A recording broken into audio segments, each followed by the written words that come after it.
सबसे पहले दिल्ली ब्लास्ट से शुरुआत कर रहे हैं। सोमवार को हुए कार ब्लास्ट ने पूरे देश को हिलाकर रख दिया। लाल किले के पास हुए धमाके पर हर पल नए अपडेट्स आ रहे हैं और इस कार धमाके में लगातार मरने वालों की संख्या में भी इजाफा हो रहा है। जानकारी के मुताबिक दिल्ली ब्लास्ट मामले में अब तक मरने वालों की संख्या 12 तक पहुंच गई है, जबकि घायलों की संख्या 20 से ज्यादा है, जिनमें 6 लोग गंभीर रूप से घायल हैं। दिल्ली पुलिस ने मंगलवार को इस घातक विस्फोट के सिलसिले में यूएपीए और विस्फोटक अधिनियम के तहत एक प्राथमिकी दर्ज की है। दिल्ली पुलिस कई जगहों पर छापेमारी कर रही है। साथ ही राष्ट्रीय राजधानी को हाई अलर्ट पर रखा गया है। कड़ी निगरानी की जा रही है। राजधानी दिल्ली में हुए भीषण कार धमाके के बाद जांच अब तेजी से आगे बढ़ रही है और जांच एजेंसियां फुल एक्शन मोड में है। ब्लास्ट स्पॉट से फॉरेंसिक टीम ने करीब 42 एग्जिबिट्स कलेक्ट किए हैं, जिनकी आज से लैब में जांच शुरू होगी। इन 42 एग्जिबिट्स में i20 कार के दोनों tyre, chassis, CNG cylinder, bonnet के पार्ट्स बरामद किए गए हैं। फॉरेंसिक टीम ने इन 42 एग्जिबिट्स के स्वैब लिए हैं ताकि जांच के बाद ये पता लगाया जाए कि धमाके में किस तरह के हाई एक्सक्लूसिव का इस्तेमाल किया गया था। दिल्ली धमाके में अब तक कई सनसनीखेज खुलासे हुए हैं। जांच में पता चला कि आतंकी घटना को अंजाम देने के लिए एकत्र किए गए विस्फोटक के साथ फरीदाबाद से पकड़ी गई डॉक्टर शाहीन परिवार के संपर्क में नहीं थी। जम्मू कश्मीर पुलिस और यूपी एटीएस की टीम डॉक्टर शाहीन के घर से तकरीबन 1 घंटे की पूछताछ के बाद निकली।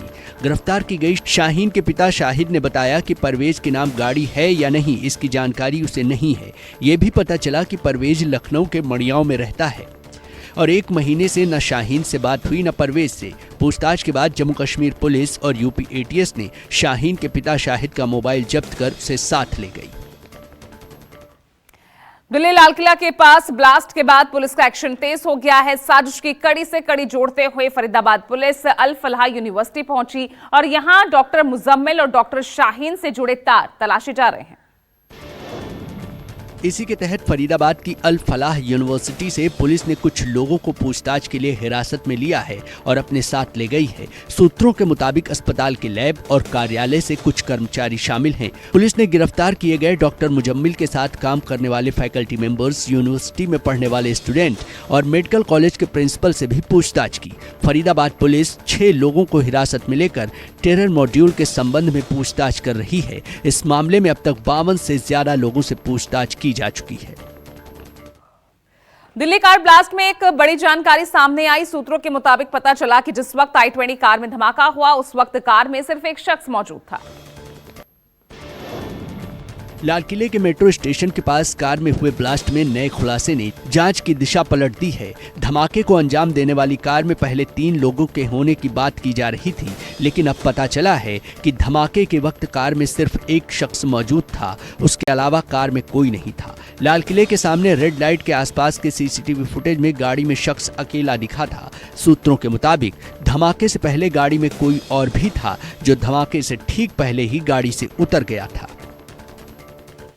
जम्मू कश्मीर के उपराज्यपाल मनोज सिन्हा ने दिल्ली ब्लास्ट के बाद उच्च स्तरीय बैठक में सुरक्षा और उससे जुड़ी हुई तैयारियों की समीक्षा की। दिल्ली में धमाके के बाद से पूरे देश में सुरक्षा एजेंसियां अलर्ट मोड पर हैं। वहीं श्रीनगर में उपराज्यपाल मनोज सिन्हा की अध्यक्षता में सुरक्षा को लेकर एक उच्च स्तरीय समीक्षा बैठक की गई। इस बैठक में गृह विभाग के सचिव चंद्राकर भारती समेत आला अधिकारी शामिल हुए, जिसमें मनोज सिन्हा ने सुरक्षा व्यवस्था और निगरानी तंत्र को मजबूत करने पर बल दिया। फिलहाल जम्मू कश्मीर जैसे संवेदनशील क्षेत्र में सुरक्षा बलों को हाई अलर्ट पर रखा गया है। आगे बढ़ रहे हैं और दिल्ली ब्लास्ट को लेकर लगातार नए खुलासे। उधर कश्मीर के सोनमर्ग में दुकानदारों और व्यापारियों ने दिल्ली ब्लास्ट की निंदा की। इन लोगों ने दिल्ली ब्लास्ट के विरोध में प्रदर्शन भी किया। दिल्ली ब्लास्ट के विरोध में घाटी के लोग सड़कों पर उतर आए, हाथों में बैनर पोस्टर लेकर दिल्ली ब्लास्ट के खिलाफ प्रदर्शन किया और पीड़ित परिवारों के प्रति दुख जताया।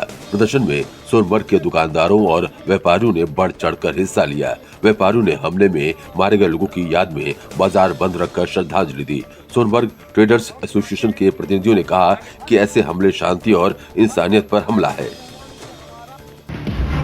और बड़ी खबर आपको बता दें, बिहार में दूसरे चरण में भी रिकॉर्ड वोटिंग दर्ज की गई है। 122 सीटों के लिए चुनाव में 69.12% मतदान हुआ। सभी एग्जिट पोल्स में एनडीए को बढ़त मिली है। 14 नवंबर को होगी वोटों की गिनती। आगे बढ़ रहे हैं तेजस 24 में और अगली खबर है सिद्धार्थनगर के शोहरतगढ़ से, जहां अपना दल विधायक विनय वर्मा एग्जीक्यूटिव इंजीनियर पर भड़क उठे। विधायक का आरोप है कि इंजीनियर बार बार फोन करने के बावजूद कॉल रिसीव नहीं कर रहे थे। इसके बाद विधायक दल बल के साथ सरकारी गेस्ट हाउस पहुंच गए। उस समय इंजीनियर वहां मीटिंग कर रहे थे। विधायक जी ने मौके पर ही इंजीनियर को जमकर फटकार लगा दी। विधायक का आरोप है कि इंजीनियर को बार बार फोन करने के बावजूद कॉल रिसीव नहीं कर रहे थे। घटना का वीडियो सोशल मीडिया पर तेजी से वायरल हो रहा है।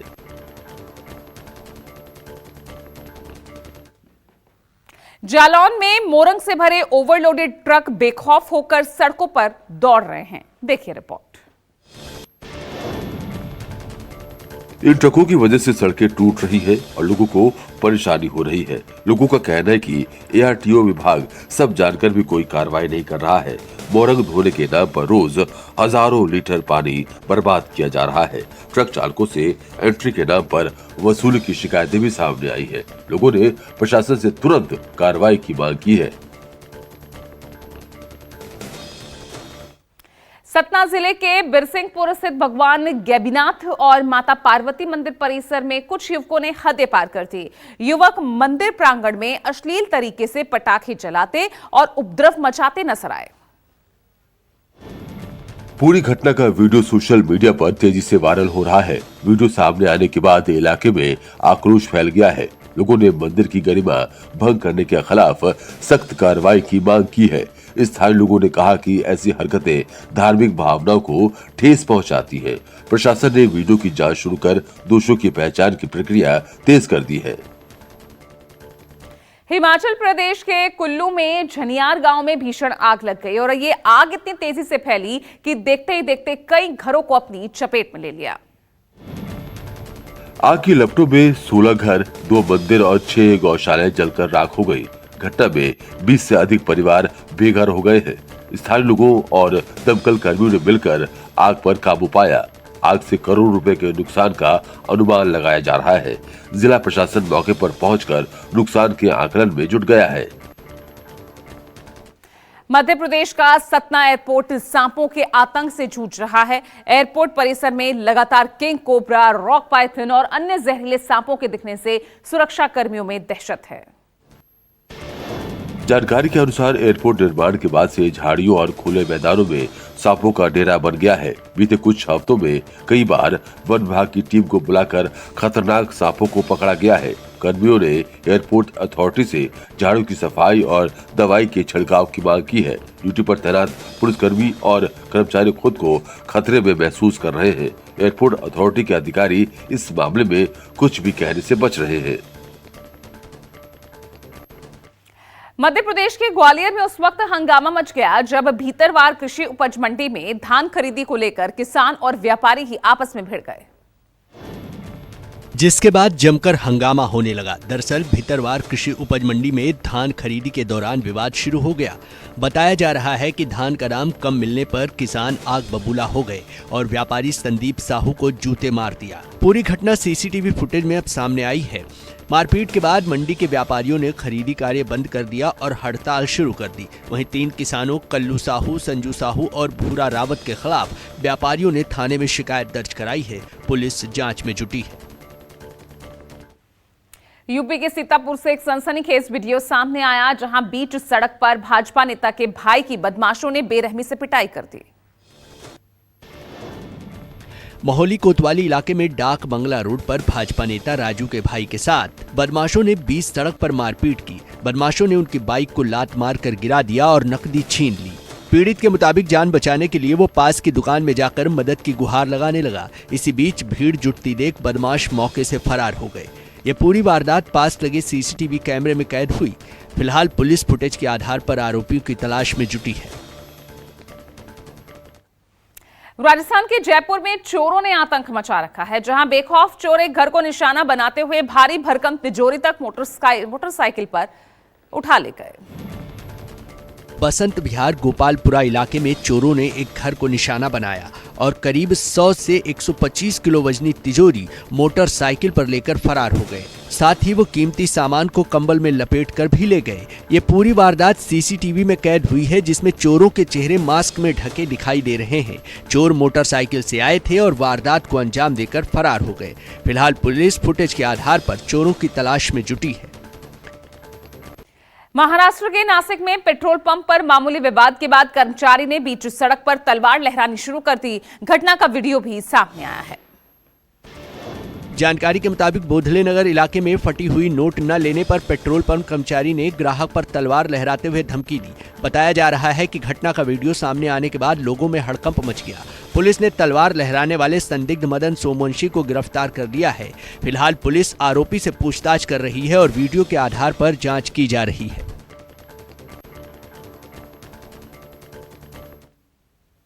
यूपी के चंदौली में रुपए के लेन देन को लेकर बेखौफ दबंगों ने एक परिवार पर हमला कर दिया। लाठी डंडों से हुई इस मारपीट में महिला समेत 3 लोग गंभीर रूप से घायल हैं। मामला सदर कोतवाली क्षेत्र के बिसौरी गांव का है, जहां रुपए वापस मांगने पर दबंगों ने एक परिवार पर जानलेवा हमला कर दिया। लाठी डंडों से लैस दबंगों ने महिला समेत उसके 3 बेटों को भी बुरी तरह पीटा। घायलों को गंभीर हालत में जिला अस्पताल में भर्ती कराया गया है। घटना का वीडियो सोशल मीडिया पर वायरल हो रहा है। पीड़ित पक्ष की तहरीर पर पुलिस ने मामला दर्ज कर लिया है और आरोपियों की तलाश में जुट गई है। यूपी के बागपत से बड़ी खबर सामने आई। यहां टोल टैक्स मांगने पर दबंग कार सवार युवकों ने टोल कर्मियों पर हमला बोल दिया और टोल प्लाजा पर भी जमकर तोड़फोड़ की। मेरठ बागपत हाईवे स्थित बालैनी टोल प्लाजा पर 3 कारों में सवार दर्जनों युवकों ने टोल शुल्क मांगने पर उत्पात मचाया और टोल कर्मियों को दौड़ा दौड़ा कर पीटा। दबंगों ने बैरियर, शीशे, कुर्सियां और पानी कैंपर को तोड़ दिया। इस घटना में टोल मैनेजर अनुज और कर्मचारी अभिषेक कुणाल गंभीर रूप से घायल हुए हैं। वारदात टोल में लगे सीसीटीवी कैमरे में कैद हुई है। फिलहाल पुलिस ने एफआईआर दर्ज कर आरोपियों की तलाश शुरू कर दी है। राजस्थान के श्री गंगानगर से सनसनीखेज मामला सामने आया। यहां एक युवक ने कार में खुद को आग लगा ली। पड़ोसियों ने आग बुझाने की कोशिश की, लेकिन तब तक युवक की मौत हो चुकी थी। यह पूरा मामला सीसीटीवी कैमरे में कैद हुआ है। जानकारी के मुताबिक सद्भावना नगर पावन धाम में सोमवार सुबह 11:15 बजे हरियाणा निवासी सुरजीत सिंह ने अपनी कार में पेट्रोल डालकर खुद को आग लगा ली। आग लगते ही धमाका हुआ। पड़ोसियों ने उसे बाहर निकालने की कोशिश की, लेकिन तब तक उसकी मौत हो गई। पता चला है कि सुरजीत और उसके लिव इन पार्टनर के बीच 4 दिन पहले झगड़ा हुआ था। फिलहाल पुलिस मामले की जाँच कर रही है। गुजरात के राजकोट से दुखद खबर सामने आई। यहां लगातार फसल नुकसान से परेशान किसान ने आत्महत्या कर दी। दरअसल 10,000 करोड़ रुपए के मुआवजे की घोषणा के बावजूद किसान अब भी परेशान हैं। जिले में कुल 4 खरीदी केंद्र बनाए गए हैं और 3,000 से ज्यादा किसानों ने पंजीकरण करवाया। हालांकि बिछिया तालुका के रेवनिया में लगातार दूसरी बार अनियमित बारिश और फसल नुकसान के चलते 50 वर्षीय दानाभाई रामजी भाई यादव ने फांसी लगाकर आत्महत्या कर ली। पिछले कुछ दिनों में सौराष्ट्र में ये चौथा आत्महत्या का मामला है। यूपी के अमरोहा से अगली खबर, जहां सड़क सुरक्षा की धज्जियां उड़ाते कुछ युवकों ने चलती कार से खतरनाक स्टंट किए। वीडियो में साफ देखा जा सकता है कि तेज रफ्तार कार में कुछ युवक खिड़कियों से बाहर झूलते, हाथ हिलाते, झंडे लहराते और सेल्फी लेते हुए खतरनाक स्टंट कर रहे हैं। यह स्टंट न केवल युवकों की जान के लिए बल्कि राहगीरों और अन्य वाहनों के लिए भी गंभीर खतरा बन गया है। वीडियो वायरल होते ही पुलिस हरकत में आई और जांच शुरू कर दी। गाड़ियों और वीडियो की लोकेशन की पहचान की जा रही है। दोषियों पर मोटर वाहन अधिनियम के तहत कार्रवाई की जाएगी। यूपी के चंदौली में पुलिस ने अवैध असलहा फैक्ट्री का भांडाफोड़ किया। तमंचा, कारतूस, हथियार बनाने के उपकरण बरामद किए। नदेसर गांव में मुखबिर की सूचना पर पुलिस ने अवैध असलहा फैक्ट्री का खुलासा किया। छापेमारी के दौरान फैक्ट्री से 3 तमंचे, कई अर्ध निर्मित तमंचे, कारतूस और तमंचा बनाने के उपकरण बरामद किए गए। पुलिस ने फैक्ट्री संचालक संजय शर्मा उर्फ संजू को गिरफ्तार किया। जानकारी के अनुसार आरोपी तमंचा 3 से 4 हजार रुपए में बेचता था और अपने घर में ही फैक्ट्री चला रहा था। जांच में पता चला है कि असलहा सप्लाई में चंदौली, गाजीपुर और वाराणसी के कुल 5 लोग शामिल हैं।